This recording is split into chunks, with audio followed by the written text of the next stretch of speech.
통해서 이스라엘의 정화 작업 이런 제목으로 말씀을 나누겠습니다. 우리는 지금 계속해서 미가서 살펴보고 있습니다. 미가서는 1장에서 3장까지는 하나님의 심판에 대해서 계속적으로 말씀하는 장면이 나오고 있습니다. 또 이스라엘의 지도자들이 어떤 폐악을 저질렀는지에 대해서 미가서가 계속해서 고발하고 있습니다. 이에 대해 하나님께서 이들을 심판하시겠다는 것이 바로 1장에서 3장까지의 말씀인 거죠. 그리고 4장부터 5장까지는 이러한 소망 없는 이스라엘에 하나님께서 간섭하시고 역사하셔서 회복을 이루어 주시겠다라는 것이 4장에서 5장까지의 내용입니다. 그런데 이때 특별히 회복하시는데 남은 자, 이스라엘 남은 자를 말씀하시면서 남은 자를 통해서 하나님의 회복을 이루시겠다는 것이 5장 9절까지 이것이 말씀이었습니다. 그러면서 오늘 10절부터는 남은 자를 통한 회복을 이루실 때 먼저 해야 될 선결 과제가 있다, 이것을 얘기해 주고 있습니다. 오늘 본문을 보면 크게 세 가지를 정리하시고 그리고 이스라엘을 회복시키시겠다, 그러니까 세 가지의 정화 작업이 있겠다, 이것을 말씀하신 다음에 그리고 어떻게 하겠다는 거예요? 이스라엘의 그 남은 자를 회복시키겠다는 것이 오늘의 본문의 말씀이라는 거죠. 크게 보면 세 가지인데 첫 번째는 보니까 병력을 의지하는 것 없애버리겠다라는 것입니다. 그리고 두 번째는 가증한 우상 숭배하는 모든 것을 없애버리시겠다 말씀하시고, 세 번째는 하나님의 말씀에 순종치 아니한 다른 모든 나라들도 또한 하나님께서 심판하시겠다, 이것을 보여주시는 것이죠. 이것을 언제 하시겠다는 것입니까? 그날에 하겠다는 것입니다. 그날에, 그러니까 하나님의 때, 이스라엘 회복될 때, 그때에 하나님의 이 모든 일을 이루시고 이스라엘의 남은 자를 회복시키겠다는 것입니다. 이것은 한마디로 하나님께서 이스라엘을 정화시키겠다는 것입니다. 그래서 오늘은 이 첫 번째와 두 번째, 이것을 좀 집중적으로 살펴보도록 하겠습니다. 첫 번째는 지금껏 하나님을 의지하지 않은 이스라엘이 어떤 다른 존재를 의지하지 않았습니까? 근데 이것을 의지하는 것이 아닌 오직 하나님만을 의지토록 만들겠다는 하나님의 의지가 담겨 있는 말씀이라는 거죠. 그래서 10절은 이렇게 말씀합니다. 10절 보니까 여호와께서 가라사대 그날에 이르러는 내가 너의 말을 너희 중에서 멸절하며 너의 병거를 회파하겠다. 그러니까 너의 말을 멸절하고 너의 병거를 회파하겠다. 이것이 무엇을 의미하는 것입니까? 이스라엘이 지금껏 무엇을 의지했는지가 드러나는 장면이 바로 이 말씀이라는 거죠. 그러니까 하나님께서는 이스라엘의 병거를 회파하시겠다는 것입니다. 이들이 하나님을 의지하지 않고 자신이 가지고 있는 뭐를 의지했다라는 거예요? 병력, 말을 의지하고 병거를 의지하고 있는 이들의 모습을 하나님이 가증히 본다는 것입니다. 여러분 아시겠지만 이스라엘이 가나안 땅에 들어왔을 때 자신의 병력으로, 자신의 힘으로 들어왔습니까? 그렇지 않습니다. 이스라엘이 40년 광야 생활하면서 많은 전쟁이 있었죠. 아말렉과도 싸우고 여러 전쟁이 있었지만 그때마다 그들의 병력으로 승리하는 것이 아닌 것을 우리가 잘 알고 있습니다. 철저하게 하나님께 도와주셔서 가능했던 이런 것을 우리가 잘 알고 있습니다. 대표적인 전쟁이 있죠. 이제 가나안 땅에 들어와서 정복 전쟁을 하는데 대표적 전쟁이 바로 이 여리고 전쟁이었습니다. 여리고 전쟁에서 이스라엘이 한 것이라고는 무엇입니까? 단 하나, 말씀에 순종한 것밖에 없다는 것입니다. 그런데 이들이 이 모든 것을 까마득히 잊어버리고 있다는 것이죠. 이것을 하나님이 일깨우는 것입니다. 너를 의지하는 것이 아니고 나를 의지해라, 이것을 얘기해 주는 것입니다. 나의 말에 순종하는 일, 이것이 제일 먼저 우선이다, 이것을 하나님께서 이 이스라엘 백성들에게 일깨워 주시고 있다는 것입니다. 또한 11절에 말씀하는 것이 무엇입니까? 너의 땅이 성읍들을 멸하며 너의 모든 견고한 성을 무너뜨릴 것이다, 이것을 얘기해 주고 있다는 것입니다. 이것이 무엇입니까? 이들이 자신들을 위한 견고한 성읍을 쌓았다는 거죠. 그러니까 하나님 없는 견고한 성은 하나님을 향한 반역을 상징하는 것입니다. 우리가 창세기를 보다 보면 뭐가 나옵니까? 바벨탑 사건이 나오는데 이 바벨탑이 무엇입니까? 인간의 교만을 상징하는 것이 바로 바벨탑이죠. 하나님보다 높아지려고 하는 인간의 교만입니다. 인간의 교만이라는 것이 무엇입니까? 하나님을 의지하지 않고도 자기 힘으로 살아갈 수 있다, 이것이 교만이라는 거예요. 그러니까 교만이라는 것은 우리가 흔히 얘기하는 목에 기부스를 하고 뻣뻣하게 다니는 것, 이것이 교만이 아니고 성경적 교만은 무엇이냐? 하나님을 의지하지 않고 자기 힘을 의지하는 것, 그것이 바로 교만이라는 것입니다. 그래서 하나님을 의지하지 않고도 살 수 있다는 신념, 이것이 교만인데 이들은 견고한 성읍을 쌓고 하나님 없이 살았던 것이죠. 이것을 하나님이 무너뜨릴 것이다 라고 선포한다는 것입니다. 그러므로 10절과 11절의 말씀을 통해서 하나님이 저 여러분에게 주시는 메시지는 너무나 분명합니다. 그것은 바로 하나님 없는 형통과 하나님 없는 견고함이 이 사실은 복이 아니고 저주라는 것입니다.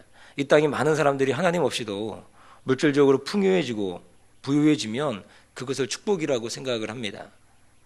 사랑하는 성도 여러분, 이것이 진정한 축복입니까? 그렇지 않은 거죠. 하나님 없는 물질은 어쩌면 복이 되지 않고 저주가 된다는 것입니다. 이것을 오늘 하나님께서 미가 선지자를 통해서 우리 가운데 보여주고 있다는 것입니다. 두 번째는 이들이 하나님을 의지하지 않는 대신 하나님 자리에 오른 다른 우상 잡신들, 이걸 두었다는 거죠. 이것을 멸절하겠다. 이것을 말씀해 주는 것입니다. 11절부터 14절까지 말씀인데 보면 이렇게 말씀합니다. 내가 또 복수를 너희 손에서 끊으리니 내게 다시는 점장이가 없게 될 것이며 내가 너희 새긴 우상과 조상을 너희 중에서 멸절하리니 내가 내 손으로 만든 것을 다시는 섬기지 아니하리라. 내가 또 너희 아세라 목상을 너희 중에서 빼어버리고 너희 성읍들을 멸할 것이다. 이렇게 우리 하나님께서 말씀해 주고 있는 것입니다. 오늘 이스라엘 백성들이 하고 있는 행태가 무엇입니까? 하나님을 의지하지 않죠.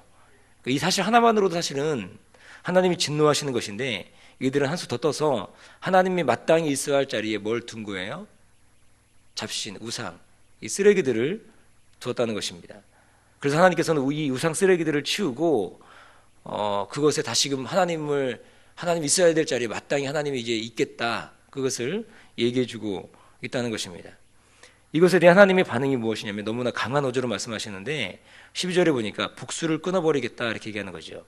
여기서 복술이란 뭐냐면 마술 또는 뭐 사술 이런 것을 의미하는 것입니다. 그러니까 이들이 하나님의 신령한 은혜에는 관심 없고 지금 당장 눈앞에 펼쳐지는 뭐예요? 마술에 온통 마음이 빼앗겼다는 거 아닙니까? 지금 우리식으로 말하면 무엇입니까?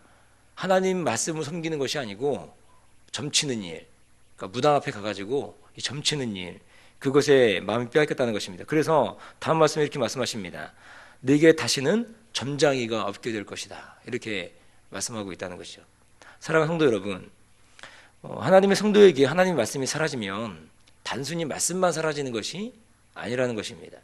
그 자리에 분명 다른 무엇인가를 채우게 되어 있다는 것입니다. 우리가 하나님 섬기지 않고 우리가 주의를 지키지 않고 하나님 말씀 가운데 내가 서 있지 않으면 단순히 그것만으로 그치는 것이 아니고 그 안에 다른 어떤 것으로 자기 자신을 채우는 모습이 있다는 것입니다. 이스라엘 백성들은 하나님의 언약의 말씀을 치우고 그곳에 뭘 놨다는 거예요? 새긴 우상, 주상, 아세라 목상, 자기들이 손으로 만든 거. 웃기는 거죠. 하나님을 치우고 자기들이 손으로 만든 그 잡신, 그 쓰레기들을 섬기고 있다는 것입니다. 이 모든 가증한 것을 하나님께서 멸절하고 빼어버리겠다는 것입니다. 이들이 섬기는 것은 단순히 우상을 섬겼다는 것이 아니라 전능하신 하나님의 말씀, 이 약속의 말씀을 버렸다라는 것입니다. 이들이 우상 숭배로 하나님과의 언약은 깨져버렸죠.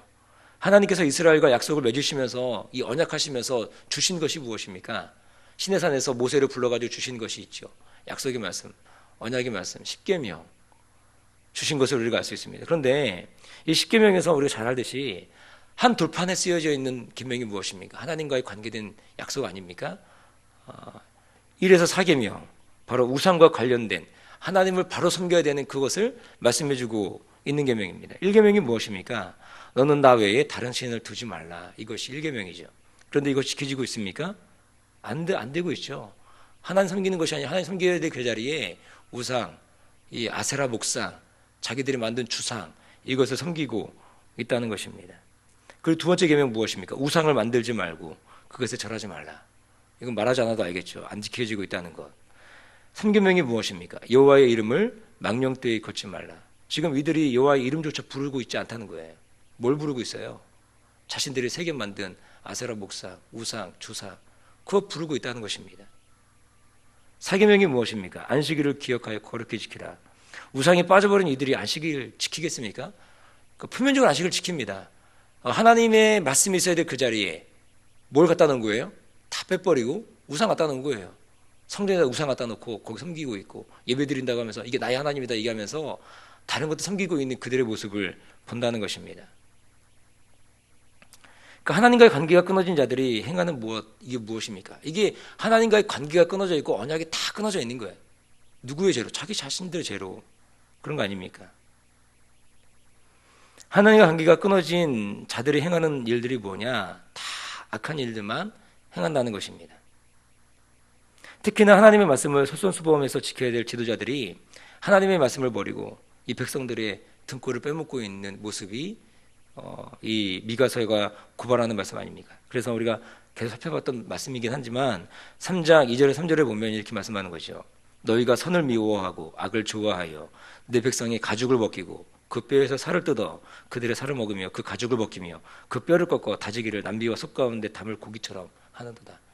이것이 바로 이 이스라엘 지도자들, 종교 지도자들이 해가는 악한 모습이라는 거죠. 이게 왜 이런 모습이 나타나는 거예요? 하나님을 바로 섬기지 않으니까, 하나님과 관계가 다 끊어져 버리니까 하는 행동들, 하는 일들이 다 악한 모습이라는 것입니다. 참으로 비참한 모습인 거죠. 이것이 바로 하나님을 떠난 인간의 모습이라는 것입니다. 이것을 하나님께서 어떻게 하시겠다는 거예요? 회복하시겠다. 이것을 말씀해주고 있다는 것입니다.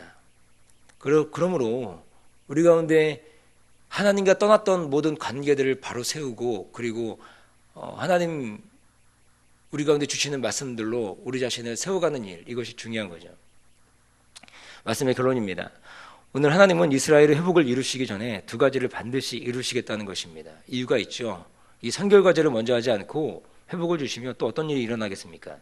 하나님을 향한 배신이 분명히 일어난다는 것입니다. 이거 해결하지 않고 또 이들이 필요한 부분들을 채워준다면 뭐 하겠어요, 이들이? 잠시 잠깐 또 믿을 수 있겠지만 다시금 또 하나님을 배반하는 일, 또 반역하는 일, 이런 일들이 있다는 것입니다. 그래서 이들을 철저히 깨부셔서 하나님의 사람으로 만든 이유, 하나님은 남은 자를 통해서 하나님의 나라를 이루어 가시겠다는 것입니다. 그러므로 우리 남은 자들이 해야 될 일이 무엇입니까? 더욱 철저히 하나님 의지하고, 그리고 그 하나님 더욱 사랑하는 일. 전 여러분들이 신앙의 연수가 더해갈수록 우리 주 예수님을 깊이 사랑하는 그런 일들이 있기를 주님의 이름으로 축복합니다. 요즘 우리 사랑교회 전도팀들과 함께 큐티를 가르치고 있는데, 큐티를 통해서 더욱 느끼고 배우는 것이 뭐냐면, 그 하나님을 향한 신앙 고백, 사랑 고백이 하나님을 잘 알지 않으면 고백할 수 없다라는 거죠. 고백이 불가능하다는 것입니다. 그리고 또 하나님을 아는 지식은 머리로만 되어지지 않는다. 우리가 머리로 알고 있는 지식이 우리 가슴으로 내려오고 우리의 손발로 움직여져야 그것이 진짜 주님을 사랑하는 일이 된다라는 것입니다. 그래서 묵상을 할 때 하나님이 어떤 분인지를 찾는데, 그 찾은 그 하나님이 내게 어떤 하나님인지 본문과 씨름하는 과정이 없으면 그 하나님이 내 삶 가운데, 내 가슴 가운데 내려오지 않는다라는 것입니다. 그 진심의 고백을 드리는 것이 묵상이고 교제, 그리고 그 안에 발견된 그 하나님을 더욱 사랑하게 되는 것, 그것이 바로 이 묵상이고 큐티라는 거죠. 그래서 이렇게 교제할 때 하나님을 진심으로 더욱 사랑하게 된다는 것입니다. 하나님 우리에게 요구하시는 것이 있죠. 그것이 무엇입니까? 하나님을 더욱 사랑하는 것입니다. 여기 나오신 저 여러분 모두가 정말 주님을 더 사랑하는, 우리 주님을 그냥 주님이라고 고백하는 그 고백이 그냥 입바른 고백, 누구나 다 하는 그냥 정답처럼 하는 그런 고백이 아니고, 여러분이 10년 가운데 진심으로 터져나오는 그런 고백이 되어지기를 주님의 이름으로 축원드립니다. 기도하겠습니다.